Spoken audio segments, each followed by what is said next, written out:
How you doing, guys? Welcome back. I was talking to Mike a moment ago, and we missed a few questions in our last webinar. And he is gracious enough to answer some of those questions. So, Mike, thank you so much. I really appreciate it, and we really appreciate it. And let's go into the questions, if I may. So the first one was that we missed is this individual said, "Can you ask Mike to touch on the fluid balance in fascia, especially when under tension, like lifting heavy, etc." Any thoughts on that, Mike? Yeah. So there are two things that comes to mind. So first of all, the way you want to think about fascia is they are like sponges, right? They're kind of like sponges, in that if you load them, it will compress. Meaning, if you stretch them, it will compress, right? It will compress, and fluid's gonna exit them. Right? Fluid's gonna exit them, and waste products gonna go out, right? And now you make room for fresh fluids within the extracellular matrix, meaning the gelatinous fluid space around the actual fibers, for nutrition and things like that, nutrient and things like that to come back in. So once you're done loading it and re-shortens and it re-decompresses, then things come in. It works exactly like a sponge. Think of a sponge submerged in water, right? Think of a sponge submerged in water. So it's not like once you squeeze the sponge when it's in water that all the water goes out. No, but just a significant portion of the water goes out, right? And then when you re-release it, new water goes in, right? New water goes in, right? So when you're under load,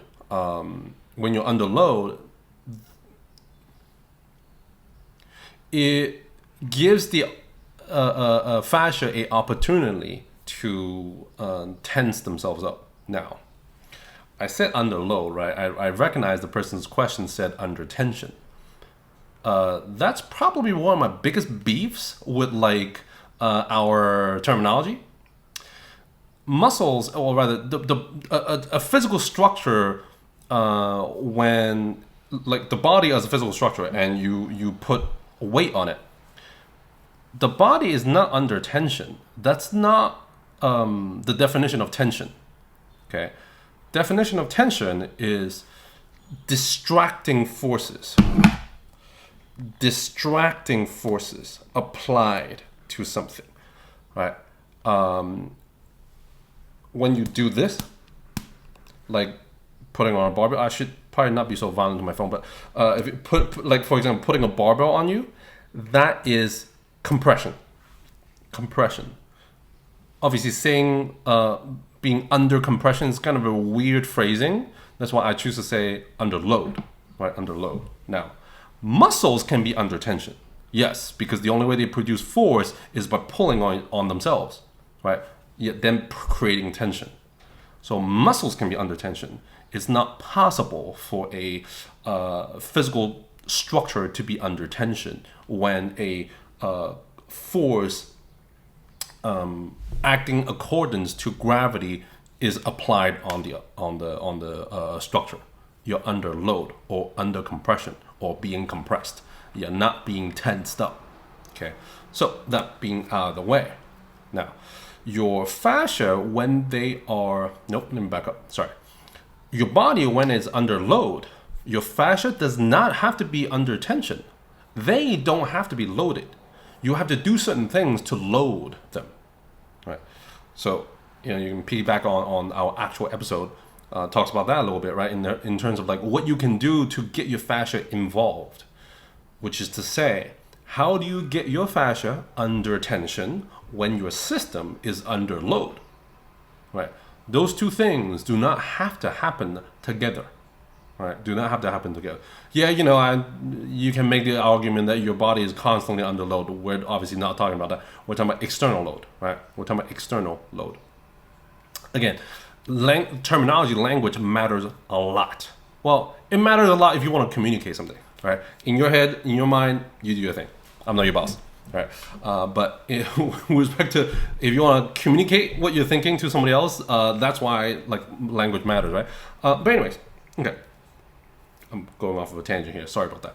All right, cool. So with respect to your fascia stuff, yeah, whatever it is that you're trying to load and manipulate and control, you gotta be cognizant of what do you need to do to get your fascial system to take some of that force into a tensed up structure, right? Because think about it this way: if something is pressing down onto your body, in this case a barbell, let's say a squat, right? Barbell squat. Say something is pressing down, applying force this direction onto your body. That force is still there. So you need to figure out a way to distribute it across your whole body, right? Or across as wide of an area as you can, right? So then if you have something that allows itself to store some of the energy and take it away from the initial point of contact, you want that. You want that for many reasons. One, the source of the force wouldn't have to be so intense. So things will literally be lighter. Yes, we're diving into implementation and practical application a little bit, which is this is not the best setting for that. But nevertheless, for those of you who have messed around with this, like things feel lighter when you actually successfully load your fascia. It's for this reason, right? Force is just energy, kinetic energy, right? So you can convert it to a different form, right? Compression can be converted into tension, right? That's what fascia does. And when that happens, there's that fluid change what we're talking about, right? You take compression force, turn it into tension, you pull things apart. Obliques pull apart the thoracolumbar fascia, fluids exit the fibers, right? And then you do your thing and you go from more tensed up state. For example, in the squat, bottom of the squat, because of what your femur, your legs are doing, what your pelvis is doing, what your spine's doing, your majority of your fascial system, particularly the thoracolumbar fascia, is going to be more tensed. It's going to be under more tension. It's going to be elongated and elastically loaded. So fluid's going to exit it, right, and making it more pliable. Right? Because think about it, right? If you got more fluid, you got more gel around you. Around whatever, you being a stick. If you got more gel around you, you're not going to be moving very well because there's stuff in the way, right?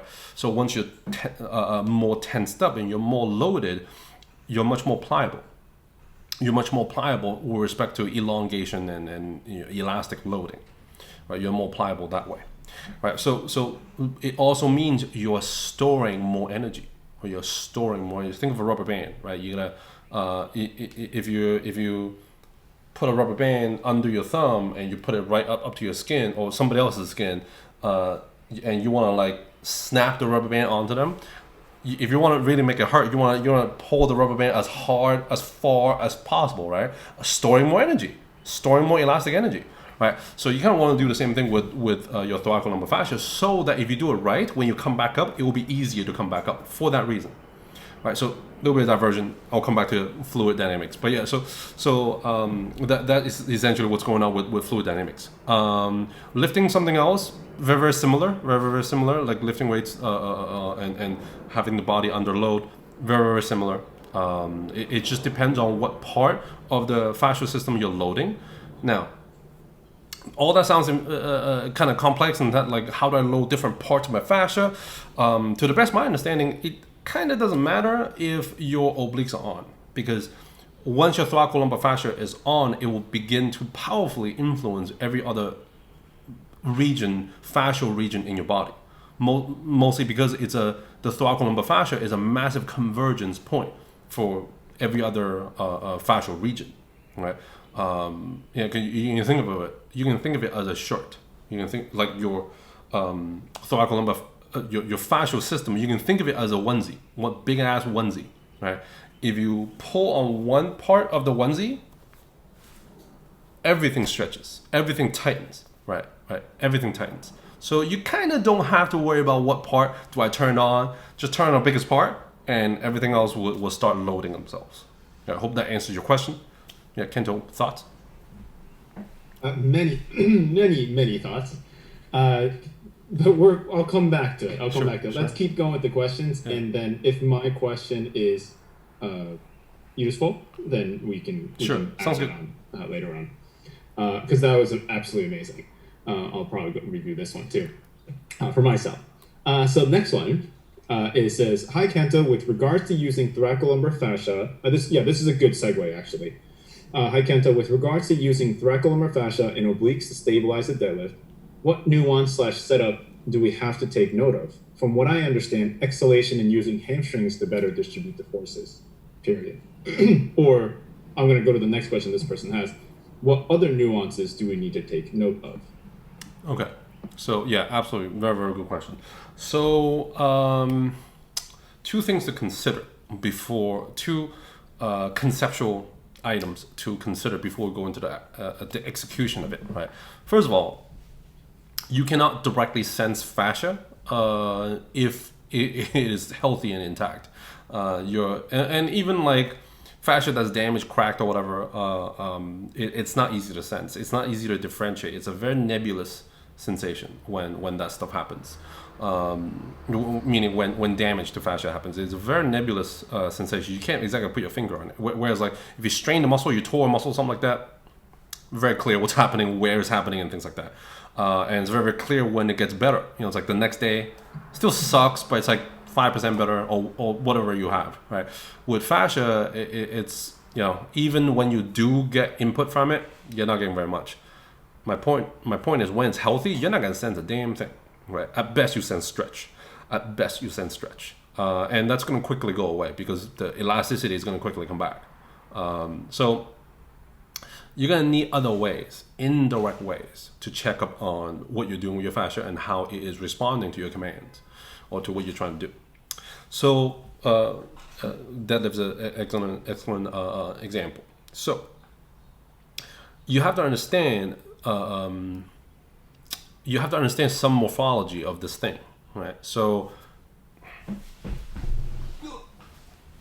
there's your spine, right? So what we identify as thoracolumbar fascia is like, right? So this kind of squarish region, right? Again, like I said, but it is continuous with everything else. It's just a conceptual separation. It's not actual separation. It's not physical separation, right? So what does that mean, right? So that means if you were to flex your spine, is going to load it longitudinally, right? It's going to load it longitudinally. If you turn on your abs, it is going to load it laterally, right? It's going to load it laterally. So that's kind of like the baseline of loading this thing. And obviously there's like implications for this. I'll come back to what you're going to do for your setup to ensure these things happen. So the other thing is attached to lats, your latissimus dorsi muscles, from this direction or from this direction. So you got spine for up and down, you got abs for sideways, and you got lats from diagonal down or up, whatever, right? And the other thing is all of this region of like glutes and the bones themselves, SI, all the ligaments in there, that is all fascial stuff.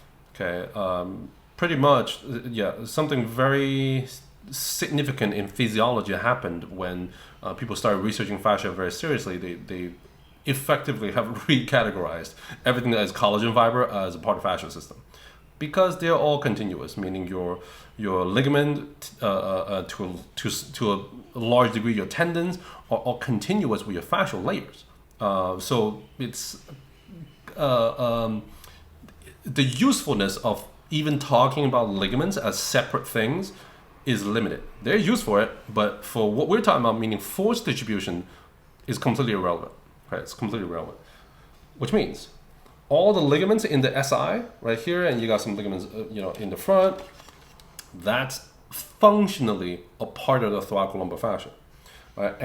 And your ligaments through like here that links down to the hamstrings, a part of the thoracolumbar fascia.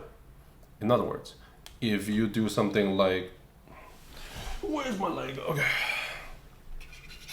If you do something like this, yes, nerds, I know this is backwards. calm the fuck down. So if you bend over, guess what? That's another source of tension induced into the thoracolumbar fascia when these tissues load and tension themselves, right? So that means in the beginning, in the first couple of milliseconds, they're gonna elongate, but quickly the elongation is gonna spread over here because local tissue doesn't want to elongate, so they're gonna pass on the elongation to other structures. So that is 1, 2, 3, 4 ways of loading your thoracolumbar fascia. Right. Think of it another way. That's also 4 ways for your thoracolumbar fascia to manage and regulate and distribute forces in different regions of the body. Right. So when you're deadlifting, you actually have the majority of that set up, kind of. Right. The lat, it's obviously set up because your arms are being pulled towards the ground by the barbell, right? As you're bent over. Because you're bent over, if your femur, your hamstrings contribution to the thoracolumbar fascia is also loaded. So you got 2 ways already taken care of, checked. You can't mess with that. It's going to happen. It's a part of that position. The stuff that is not part of the position is what your spine doing, what your spine is doing, what your abs are doing, right? Because you can keep your spine in a extended position. If you do, it would be very, very, very, very, very difficult for your thoracolumbar fascia to load, because your spinous processes, the backs of your spine, are too close to each other, right? So the rubber band never gets to stretch. So you got this limp like rubber band. I actually don't have rubber bands around my house, but like you got this like limp rubber band that's not being pulled apart, so it cannot absorb energy, right? It will be like, back to the snapping the rubber band on somebody's arm thing. If the rubber band is not being loaded, it's like limp. Well, you ain't snapping nobody, right? So in that setup, okay, cool. You're gonna let your spine round, and you may even feel a little stretch. But initially, the stretch that you feel is probably your erector spinae group, right? It's probably not. You're probably not sensing fascial stretching. A little bit of it, but again, majority of it is going to be a muscle stretching. More on that later. And then the other thing you need to do is make sure your abs are on. Now, once both of those variables are checked, this is the beginning. This is not the end of it. This is the beginning. You then need to produce pressure inward into your belly, into your gut, right? So producing, I hesitate to say, intra-abdominal pressure, okay? Now, most of us professionals, hearing those 3 letters put together, we think belly breathing and we think diaphragm pushing into guts. No. That does not produce the pressure we want. So pressure requires 2 opposing forces, right? Requires 2 opposing forces. So if your abs are not on, your obliques are not on, and you take a big breath in and you pressurize your belly, cool. Force number 1, diaphragm pressing down, check, no problem. Force number 2, well, you got no muscles on down there. What could force number 2 be? To the best of my understanding, since nothing active is contracted, it's the structural integrity of your many layers of connective tissue in your abdomen. So your aponeuroses of your intestines, the intestines themselves, your skin, all these passive tissues. I'm gonna let y'all decide to see if that sounds like a good idea, right? Especially when you're loading with 100-pound plus and things like that, right? So the way I suggest you to produce IAP, intra-abdominal pressure, is to couple it with 2 active opposing muscular forces, not a muscular force and something that's going to get you hurt, right? Hernias. Anyways, so that's where obliques come in. They're perfect counterforce for diaphragm. Not to mention, that's not really the point here. The point here is to have obliques and thoracolumbar fascia oppose each other, right? Because thoracolumbar fascia is going to resist, because it's an elastic thing, is going to resist elongation. And abs are going to shorten themselves, but they are going to elongate thoracolumbar fascia. So when you do that, yeah, I know this is a long description. It's a lot of things going on. Sorry about that. So when you do that, yes, you're going to feel obliques contract, but more importantly, you need to feel pressure increase. You need to feel stiffness increase in your belly, right? And most important of all, you need to feel them increase in a way that is controlled by you, not your breath per se. Okay, like meaning if you wanted to tense that region up your belly without breathing, you should be able to do that. And of course, if you breathe out, you're gonna tense that stuff up. I'm saying to separate those overlapping processes, right? So you need to be able to tense up and induce intra-abdominal pressure that is primarily controlled through your obliques. That way, you yourself can regulate how much force am I going to funnel into the thoracolumbar fascia, right? And observe what it does. So that's all the setup, right? So you got this pressure and you're getting ready to pull the thing up.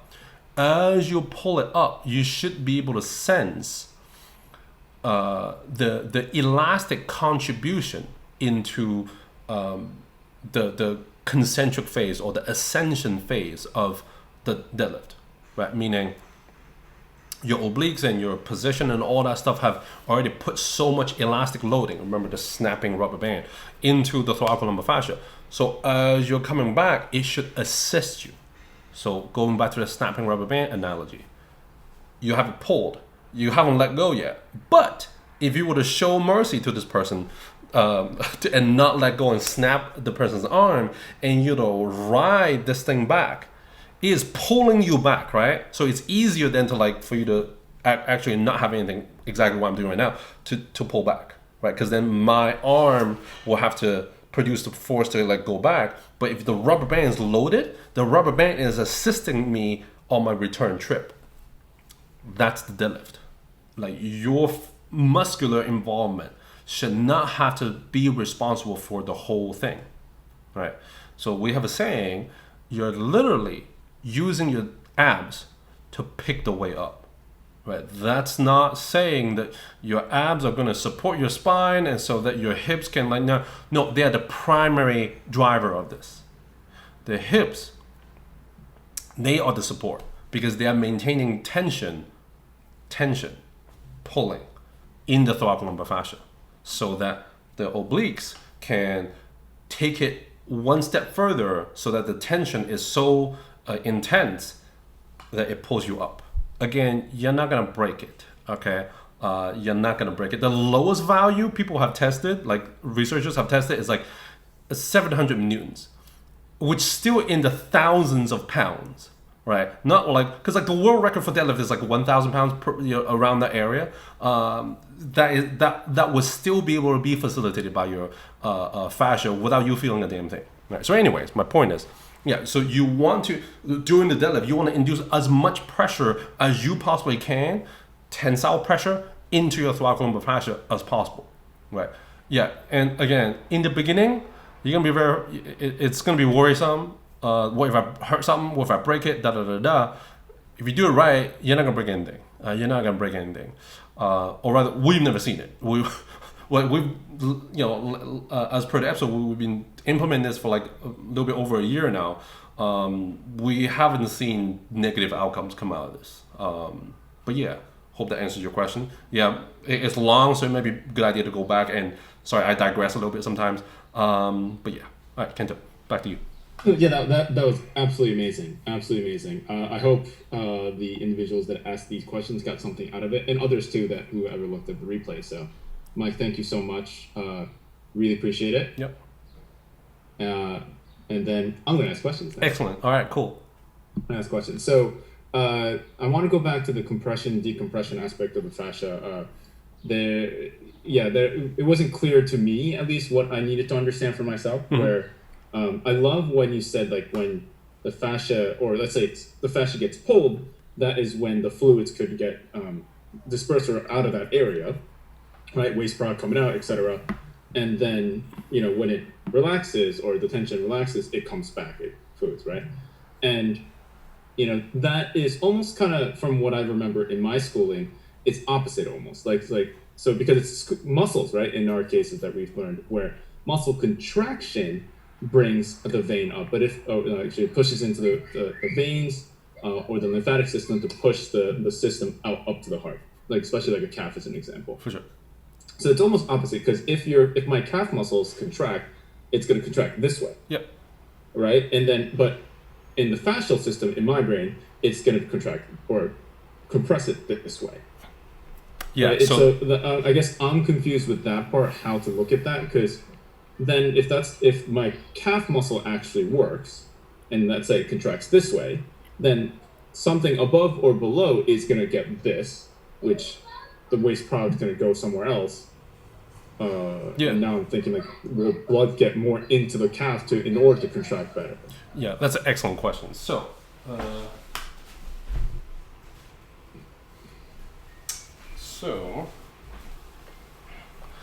water molecules, we have H2O, so it makes a triangle, right? It makes a triangle. It's three things made of triangle.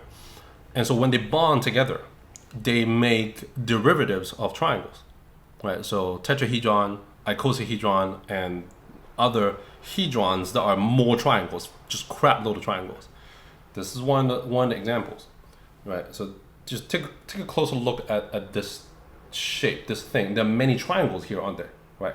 So this is a water molecule, not water atom. That doesn't exist. Water molecules. Okay, and that's everywhere within the fascial systems. Now, if fascia gets pulled on, right, two ends pulled on.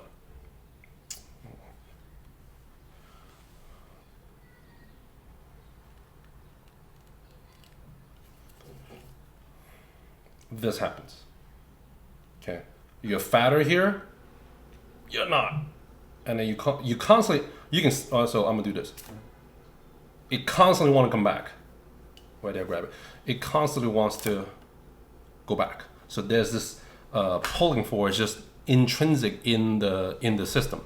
Okay, so now let's say this is a bundle of fascial tissue, very very small, right, between sarcomeres. I forgot what organelle within muscles that is the collagen stuff. There's a name for it. Integrin, titin. Damn, I don't remember. Either way, then I guess the name matters less. But there's a collagen fiber. There's a collagen component of muscle chains, right? And let's say this is it. So you got sarcomere here. And then you got sarcomere here. All right, so you got sarcomeres on either end of it. When they pull and the sarcomeres contract and fatten, right? Contract and fatten. This is happening to the collagen fiber. Right, so what you're remembering from school and what I'm talking about here actually happens at the same time. And they are... Right.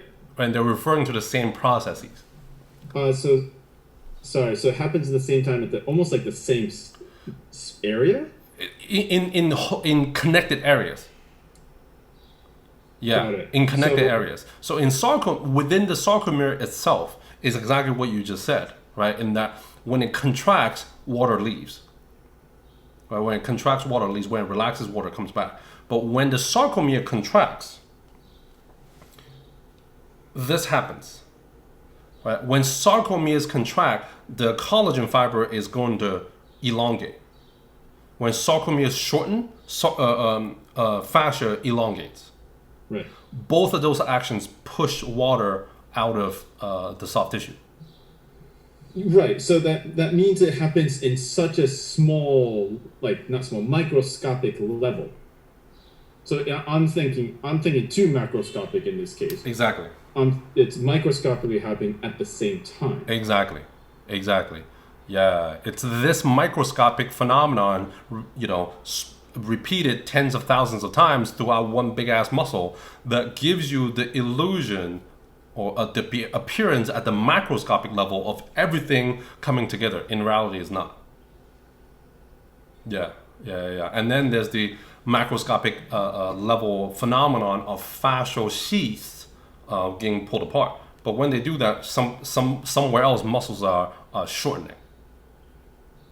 Right? Yeah. Because we think we just went macroscopic just now in split seconds, and I didn't understand it. Sorry. Yeah. So you're saying like the sheets itself gets stretched. It's probably not because it's within. It's somewhere else that's contracting. It's doing that. Exactly. Right, that was kind of my next question anyway. Yeah. Because I think it could. My phenomenon I talked about could happen. Yes. In a macroscopic level. But what you described first is the microscopic level too. That's what you described. Yeah. Like what happens to fascia, that is relatively consistent no matter what level of organization you think of. What's going on with the muscles, that's a little bit more dependent on what level we're talking about. Yeah, because the other thing is, biological system, but biological systems are automatically coupled with the environment. Meaning, yes, muscles, meaning or motor unit activation, meaning a motor neuron telling muscles to contract. Yeah, that's the only way to concentrically contract a muscle, right? But fascia do not behave that way exclusively. Your own activities are not the only things that can load a fascia into tension, right? If you're holding something and you let your spine erectors go, then the object is going to be loading your thoracolumbar fascia, right? And then your obliques becomes a regulator of tension. So you're then regulating the external tension. External tension as in tension induced into your movement system, into your fascial system by whatever it is that you're grabbing onto. Yeah, that's a important point of distinction between how fascia moves fluid, and how muscles moves fluid. But yeah. Fascinating, and it got deeper very quick on that end. Wow, that's fascinating stuff. Mike, thank you so much. That was an amazing answer. Always, we go into a little bit deeper rabbit hole every time, but I enjoy nonetheless. But I hope you guys got something out of it. See you next time.